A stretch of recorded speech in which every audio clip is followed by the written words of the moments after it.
Hello बच्चों। तो आज हम 11th क्लास का जो फर्स्ट चैप्टर है बेसिक कंसेप्ट ऑफ केमिस्ट्री, उसका एक टॉपिक लेंगे मोल कंसेप्ट। उसका मैं तुम्हें शुरुआत में थोड़ा इंट्रोडक्शन दूंगा और उसके बाद उस पर हम एमसीक्यूज करेंगे जो तुम्हारे नीट में और जेईई मेंस में बहुत हेल्पफुल रहेंगे। तो बच्चों हम करेंगे मोल कंसेप्ट। अब मोल होता क्या है बच्चों? मोल एक नंबर होता है जो 6.022 into 10 to the power 23 particles के इक्वल होता है। अब ये पार्टिकल्स कुछ भी हो सकते हैं, पार्टिकल्स मॉलिक्यूल्स भी हो सकते हैं, एटम्स भी हो सकते हैं, इलेक्ट्रॉन्स भी हो सकते हैं, आयंस भी हो सकते हैं, कुछ भी हो सकते हैं पार्टिकल्स। ठीक है। और ये जो नंबर है इसको हम एवोगैड्रोस नंबर भी बोलते हैं, एवोगैड्रोस नंबर भी बोलते हैं, जिसको हम Na से डिनोट करते हैं। ठीक है बच्चों। अब ये जो मोल है इसको हम किस किस के साथ रिलेट कर सकते हैं वो सीखेंगे अब हम। तो जो फर्स्ट मोल को हम रिलेट करेंगे एटम्स और मॉलिक्यूल्स के साथ। तो इसमें क्या होता है कि मोल in terms of atoms or molecules, mole in terms of atoms or molecules। तो इसमें होता क्या है बच्चों, 1 मोल ऑफ कोई भी एटम है, 1 मोल ऑफ जैसे कार्बन एटम है contains 6.022 into 10 to the power 23 carbon atoms. या फिर 1 मोल ऑफ सोडियम एटम है तो वो भी इतने ही एटम्स कंटेन करेगा।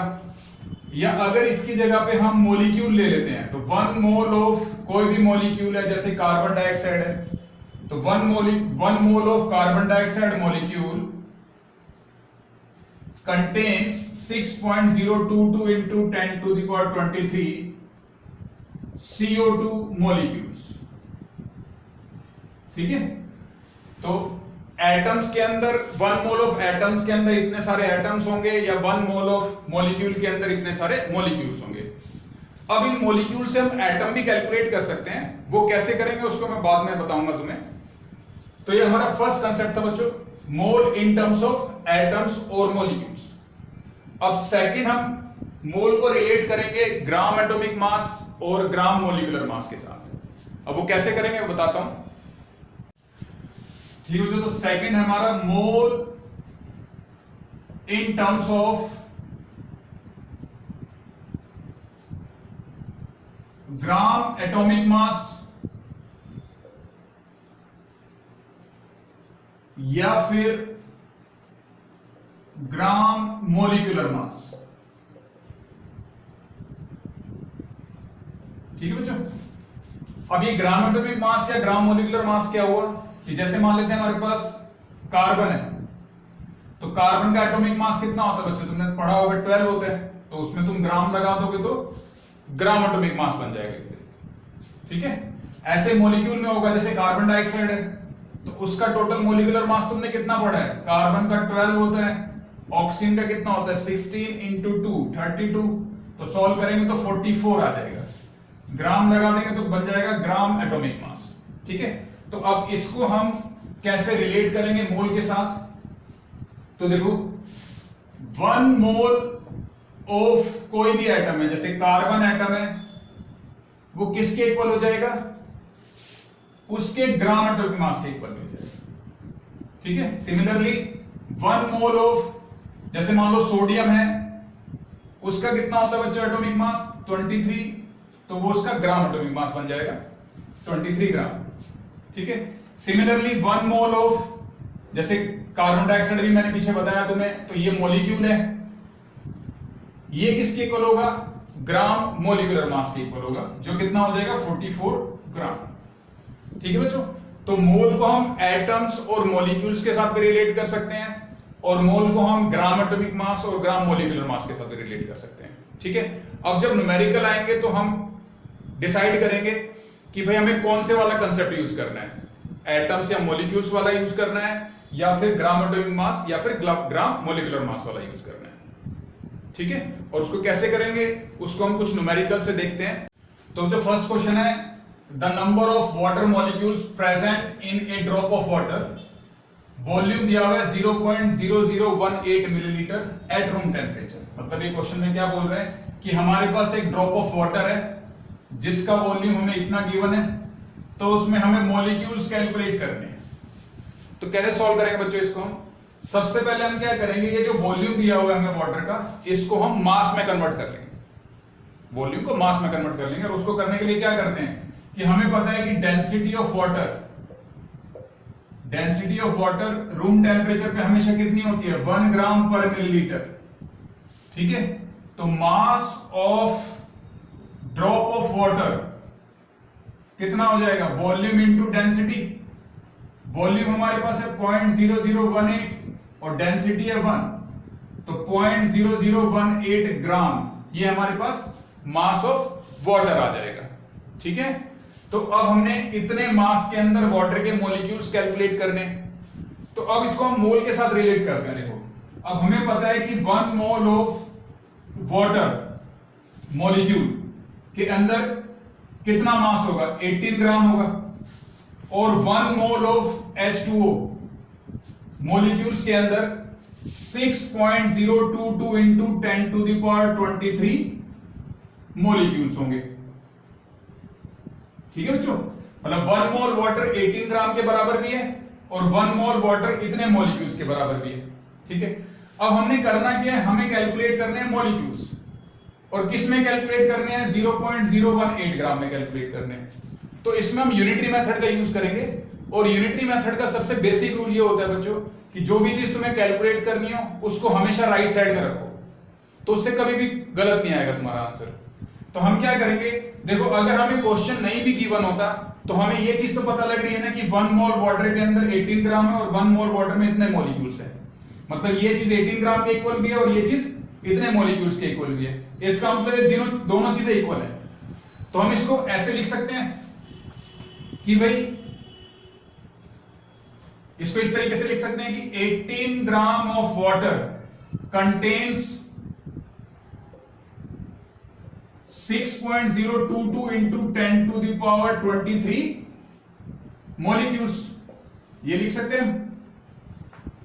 ठीक है, तो 1 ग्राम कितना कंटेन करेगा, 6.022 into 10 to the power 23 upon 18, और हमें कितना मास गिवन था, 0.0018 ग्राम ये गिवन था। तो ये कितना कंटेन करेगा बच्चों, तो इसके लिए 6.022 into 10 to the power 23 by 18 into 0.0018। ठीक है, तो इसको इजीली सॉल्व कर सकते हैं हम, डिवाइड बाय पॉइंट हटाएंगे तो नीचे 10 टू द पावर 4 आ जाएगा, 18 से 18 कट जाएगा, और इसको सिंप्लीफाई करेंगे तो 6.022 इंटू 10 टू द पावर 23 है, ये नीचे 4 ऊपर जाएगा तो कितना बचेगा, 19। तो इतने मॉलिक्यूल्स आ जाएंगे बच्चों। ठीक है, तो चेक करेंगे तो आंसर कौन सा है, फर्स्ट। तो इस क्वेश्चन का फर्स्ट आंसर हो जाएगा बच्चों। ठीक है, ठीक है, इसी तरीके से अब हम एक सेकंड क्वेश्चन लेते हैं।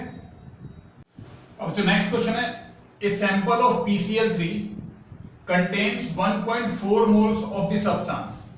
ठीक है, हमारे पास एक PCl3 सब्सटेंस है, उसका 1.4 मोल हमें गिवन है। तो कह रहा है how many atoms are there in the sample. ठीक है, उस सैंपल के अंदर कितने एटम्स हैं, जिसमें मोल्स कितना गिवन है, 1.4 मोल गिवन है। तो अब देखो अगर हमें क्वेश्चन नहीं भी पता है तो हमें एक चीज तो कंफर्म है कि 1 mole of PCl3 molecule contains, देखो फॉस्फोरस के 1 मोल एटम है इसके अंदर और क्लोरीन के 3 मोल एटम्स हैं, तो टोटल मोल एटम्स कितने हैं इसके अंदर, फॉस्फोरस का 1 और क्लोरीन के 3, तो मतलब 4 मोल एटम्स हैं फॉस्फोरस एंड क्लोरीन के। ठीक है, तो हम इसको ऐसे लिख सकते हैं 4 mole atoms of phosphorus and chlorine. ठीक है, अब 1.4 मोल ऑफ PCl3 मॉलिक्यूल में कितने हो जाएंगे बच्चों? 4 इंटू 1.4, तो कितना आ जाएगा ये? 5.6 moles atoms of phosphorus and chlorine. ठीक है, अब हमें ये पता है कि 1 मोल कोई भी एटम है, 1 मोल ऑफ एन एटम, कोई भी एटम है, उसमें 6.022 इंटू 10⁻23 एटम्स होते हैं। ठीक है, तो हमें इन 5.6 मोल में एटम्स कैलकुलेट कर लेने हैं। तो 5.6 मोल्स कंटेन्स कितने एटम्स? तो 6.022 इंटू 10⁻23 इंटू 5.6। ठीक है, इसको जब हम सॉल्व करेंगे तो कितना आ जाएगा आंसर बच्चों हमारा? ऑलमोस्ट 3.3 की टर्म्स में आएगा बच्चों। इसको सॉल्व करोगे ना तो 3.372 इंटू 10⁻24 एटम्स ये आ जाएगा बच्चों। ठीक है, मतलब इसको इस तरीके से आइडिया ले सकते हैं कि 5.6 है तो इसको दिमाग में तुम 6 कंसिडर कर लो, और ये 6 है तो 36 बन रहा है। तो 5.6 से थोड़ा सा कम है तो 36 से थोड़ा कम आंसर आना चाहिए, तो वो क्या आ जाएगा? 3.3। तो आंसर क्या हो जाएगा बच्चों? डी आंसर हो जाएगा। ठीक है, तो समझ में आ गया होगा। अब इसी तरीके से हम थर्ड क्वेश्चन करेंगे। ठीक बच्चों, नेक्स्ट थर्ड क्वेश्चन क्या है? If 10⁻21 molecules are removed from 200 milligram of carbon dioxide, then the number of moles of carbon dioxide left are। कह रहे कि हमारे पास 200 मिलीग्राम कार्बन डाइऑक्साइड है, उसमें से अगर हम 10⁻21 मॉलिक्यूल्स रिमूव कर दें, बाहर निकाल दें, तो कह रहे हैं कि जो बचे हुए मॉलिक्यूल्स होंगे वो कितने मोल्स के इक्वल होंगे, वो कैलकुलेट करना है। तो बच्चों इसके लिए सबसे पहले हम क्या करेंगे? 200 मिलीग्राम जो दे रखा है कार्बन डाइऑक्साइड, इसमें हम मॉलिक्यूल्स कैलकुलेट कर लेंगे। ठीक है, उसके लिए सबसे पहले काम हमारे पास है कि हम 200 मिलीग्राम को ग्राम में कन्वर्ट कर लेते हैं। तो 200 को 1000 से डिवाइड करेंगे तो ये आ जाएगा 0.2 ग्राम। ठीक है, अब देखो हमें पता है कि 1 मोल ऑफ CO2 के अंदर 6.022 इंटू 10⁻23 मॉलिक्यूल्स होते हैं। ठीक है, तो हम 0.2 ग्राम के अंदर मॉलिक्यूल्स कैलकुलेट कर लेंगे। ठीक है, तो 1 मोल ऑफ कार्बन डाइऑक्साइड हमें पता है कि 44 ग्राम के इक्वल भी होते हैं, ये भी पता है हमें, है ना। तो अब इसमें यूनिटरी मेथड लगाएंगे। क्या कि देखो 1 मोल इतने मॉलिक्यूल्स के इक्वल है और 1 मोल इतने मास के इक्वल भी है, इसका मतलब ये दोनों चीजें इक्वल हो गई। तो हम इसको ऐसे लिख सकते हैं कि 44 gram of CO2 contains 6.022 into 10⁻23 molecules. ठीक है, तो 0.2 ग्राम कितना कंटेन करेगा? 0.2 ग्राम कितना कंटेन करेगा बच्चों? 6.022 इंटू 10⁻23 अपॉन 44 इंटू 0.2। ठीक है बच्चों, तो इसको जब तुम सॉल्व करोगे ना, डिवाइड वगैरह करोगे, तो ये आ जाएगा 2.74 इंटू 10⁻22 मॉलिक्यूल्स। बच्चों ये आ जाएगा पूरा सॉल्व करके। अच्छे से सॉल्व करोगे ना, तो वैसे सॉल्व करोगे तो 0.274 आएगा, तो उसको स्टैंडर्ड फॉर्म में कन्वर्ट कर लेंगे। पॉइंट मैंने एक प्लेस के बाद ले लिए। ठीक है, तो ये मॉलिक्यूल्स हमने कैलकुलेट कर लिए किसमें? 0.2 ग्राम कार्बन डाइऑक्साइड में। अब हमने करना क्या है कि इन मॉलिक्यूल्स में से हमें क्या रिमूव करना है? 10⁻21 मॉलिक्यूल्स रिमूव करने हैं। ये 2.74 की पावर 21 आएगी बच्चों, सॉल्व करोगे ना तो 21 आ जाएगी। ठीक है, तो इसको ठीक कर लेना, 21 आ जाएगा। तो इतने मॉलिक्यूल्स में से अब क्या करना है हमें? 10⁻21 मॉलिक्यूल्स रिमूव करने हैं। तो उसके लिए क्या करेंगे? देखो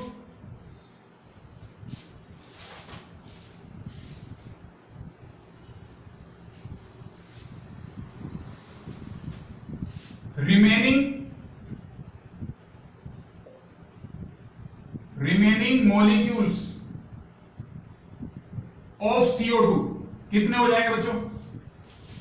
2.74 इंटू 10 टू द पावर 21, ये तो है हमारे पास। इसमें से कितना माइनस करना है? 10 टू द पावर 21। तो इसमें 10 टू द पावर 21 तो कॉमन आ जाएगा, 2.74 माइनस 1, तो ये आ जाएगा 1.74 into 10 to the power 21 molecules. तो बच्चों ये रिमेनिंग मॉलिक्यूल्स हो जाएंगे हमारे पास, ये वाले, ये रिमेनिंग मॉलिक्यूल्स हो जाएंगे। अब इन मॉलिक्यूल्स को वापस हम किस में कन्वर्ट कर लेंगे? मोल्स के अंदर कन्वर्ट कर लेंगे, ठीक है। तो मोल्स में कैसे कन्वर्ट करेंगे? देखो, अगर हमें कुछ भी नहीं पता है तो हमें एटलीस्ट ये तो पता है कि 6.022 into 10 to the power 23 molecules of carbon dioxide is equal to 1 mole के इक्वल है, ये तो पता ही है ना। तो 1 मॉलिक्यूल कितने के इक्वल हो जाएंगे बच्चों? 1 molecule 1 upon 6.022 into 10 to the power 23, ठीक है। और हमें कितने गिवन है? हमें कितने गिवन है? 1.74 into 10 to the power 21 molecules. तो वो किसके इक्वल हो जाएंगे बच्चों? इसमें सिंपल यूनिटरी मेथड लगाएंगे, तो मैं ऊपर लिख रहा हूं, यहां पे क्या आ जाएगा? यहां पे देखो, सॉल्व करेंगे तो 1 upon 6.022 into 10 to the power 23 into 1.74 into 10 to the power 21, ठीक है बच्चों। इसको सिंप्लीफाई करोगे ना तुम, तो इसका आंसर आ जाएगा 2.88 इंटू 10 टू द पावर -3। तो ऑप्शन हो जाएगी फर्स्ट। क्लियर हो बच्चों? तो समझ आ गया होगा हमने करा क्या है कि जो 200 मिलीग्राम हमें कार्बन डाइऑक्साइड दे रखा था, उसमें हमने क्या कैलकुलेट किया? पहले मॉलिक्यूल्स कैलकुलेट किए, उनमें से 10 टू द पावर 21 मॉलिक्यूल्स को हमने रिमूव कर दिया, और रिमूव करने के बाद जो मॉलिक्यूल्स बचे उनको मोल्स में कन्वर्ट कर दिया, ठीक है बच्चों। तो ये था थर्ड क्वेश्चन। अब इसके बाद एक नेक्स्ट करेंगे फोर्थ, ठीक है बच्चों। फोर्थ क्वेश्चन क्या है? The weight of A molecule of the compound C60H122 is, हमें एक कंपाउंड दे रखा है, ये C60 और H122 है, इसके एक मॉलिक्यूल का वेट कैलकुलेट करना है हमें, एक मॉलिक्यूल का वेट कैलकुलेट करना है, ठीक है। तो उसके लिए क्या करेंगे हम? पहले इसको मोल के साथ रिलेट कर लेते हैं कि 1 mole of C60H122 molecule contains 6.022 into 10 to the power 23 molecules, ठीक है बच्चों। और 1 मोल ऑफ C60H122 उसके मोलिकुलर मास के इक्वल भी होगा, है ना। मोलिकुलर मास कार्बन का 12 होता है इंटू 60 प्लस हाइड्रोजन का 1 होता है इंटू 122, तो ये 720 आ जाएगा और ये 122। इसको सॉल्व करेंगे तो कितना बनेगा बच्चों? 842 ग्राम, इतना आ जाएगा, ठीक है। तो 1 मोल इतने मॉलिक्यूल्स के इक्वल भी है और 1 मोल इस मास के इक्वल भी है, इसका मतलब दोनों चीजें इक्वल है। तो अगर हमें क्वेश्चन नहीं भी गिवन होता तो हमें ये चीज तो पता है कि इतने मॉलिक्यूल्स का मास C60H122 के इतने मॉलिक्यूल्स का मास 842 ग्राम है, तो 1 मॉलिक्यूल का कितना है? तो एकदम सिंपल क्वेश्चन है। तो देखने में कई बार बच्चे कंफ्यूज हो जाते हैं इन क्वेश्चंस में, लेकिन होता बड़ा सिंपल है ये क्वेश्चन। तो इसमें सिंपल यूनिटरी मेथड लगाना है। अब यूनिटरी मेथड के लिए मैंने क्या बोला तुम्हें कि जो चीज कैलकुलेट करनी है उसको हमेशा राइट साइड में रखो। तो हमें कैलकुलेट क्या करना है? मास कैलकुलेट करना है, तो मॉलिक्यूल को लेफ्ट साइड में रख लेंगे। तो क्या हो जाएगा? 6.022 into 10 to the power 23 molecules is equal to 842 gram. मतलब मॉलिक्यूल्स ये तो पता ही है किसके हैं, तो इसलिए मैं लिख नहीं रहा हूं बच्चों, क्योंकि जगह बहुत ज्यादा ऑक्यूपाई कर रहे हैं, तो इसलिए पूरा नहीं लिख रहा हूं मैं। ये अंडरस्टूड है कि C60H122 की बात कर रहे हैं, तो ये 842 ग्राम के इक्वल बच्चों। तो 1 मॉलिक्यूल का मास निकालना है हमें, तो 1 मॉलिक्यूल का मास कितना हो जाएगा? 842 upon 6.022 into 10 to the power 23, ठीक है बच्चों। इसको जब सॉल्व करोगे ना तुम, तो ये आ जाएगा 1.39 इंटू 10 टू द पावर -21 ग्राम, ये आ जाएगा। तो 1.39 को हम क्या ले लेंगे? 1.4 इंटू 10 टू द पावर -21 ग्राम ले सकते हैं। तो इसलिए क्या आंसर आ जाएगा हमारा? फर्स्ट आंसर हो जाएगा, ठीक है बच्चों। क्लियर हो गया होगा सबको। अब नेक्स्ट क्वेश्चन देखेंगे बच्चों, फिफ्थ क्वेश्चन, इस क्वेश्चन में बोल रहे हैं number of atoms of oxygen present in 10.6 gram of sodium carbonate will be. मतलब हमें सोडियम कार्बोनेट दिया हुआ है 10.6 ग्राम और इसमें हमें ऑक्सीजन के एटम बताने हैं सिर्फ, ठीक है। तो उसके लिए क्या करेंगे बच्चों, सबसे पहले हम Na2CO3 का मोलिकुलर मास निकाल लेते हैं बच्चों। तो सोडियम होता है 23 इंटू 2, कार्बन 12 हो जाएगा और ऑक्सीजन 16 होता है इंटू 3। तो बच्चों इसको सॉल्व करोगे तो 106 ग्राम आएगा, ठीक है। तो अब हमें ये पता है कि 1 मोल ऑफ Na2CO3 कंटेन्स, देखो इसमें Na2CO3 में ऑक्सीजन के कितने मोल एटम्स हैं, अगर सिर्फ ऑक्सीजन के निकालते हैं तो वो हो जाएंगे 3 मोल एटम्स ऑफ ऑक्सीजन, ठीक है ना। 1 मोल के अंदर, 1 मोल सोडियम कार्बोनेट के अंदर 3 mole of oxygen atom, clear. और 1 मोल ऑफ Na2CO3 106 ग्राम के इक्वल भी है। तो हम इसको ऐसे बोल सकते हैं कि 106 ग्राम सोडियम कार्बोनेट में 3 मोल एटम्स ऑफ ऑक्सीजन है, ठीक है। तो अब क्या करेंगे, 10.6 ग्राम सोडियम कार्बोनेट में हम मोल एटम्स ऑफ ऑक्सीजन निकाल लेंगे। तो वो कैसे निकालेंगे, देखो 106 gram of Na2CO3 contains 3 mole atoms of oxygen. तो 10.6 ग्राम में कितना होंगे बच्चों भाई, 106 में अगर 3 है तो 10.6 में कितना हो जाएगा 0.3 मोल एटम्स ऑफ ऑक्सीजन, ठीक है। अब हमें ये पता है कि 1 मोल एटम ऑफ ऑक्सीजन के अंदर कितने मॉलिक्यूल्स होंगे, तो 0.3 में कितने होंगे, यूनिटरी मेथड लगाना है सिंपल, ठीक है ना। तो उसके लिए क्या करेंगे,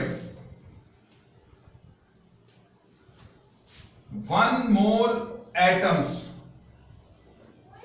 ऑफ ऑक्सीजन कितने मोल, कितने एटम्स कंसीडर करता है, 6.022 into the power 10 to the power 23 इतने एटम्स कंटेन करता है, ठीक है ना। 1 मोल एटम ऑफ ऑक्सीजन, क्लियर है। अब हमारे पास है 0.3 मोल एटम्स ऑफ ऑक्सीजन, इसमें कितने हो जाएंगे बच्चों, तो 6.022 into 10 to the power 23 into 0.3।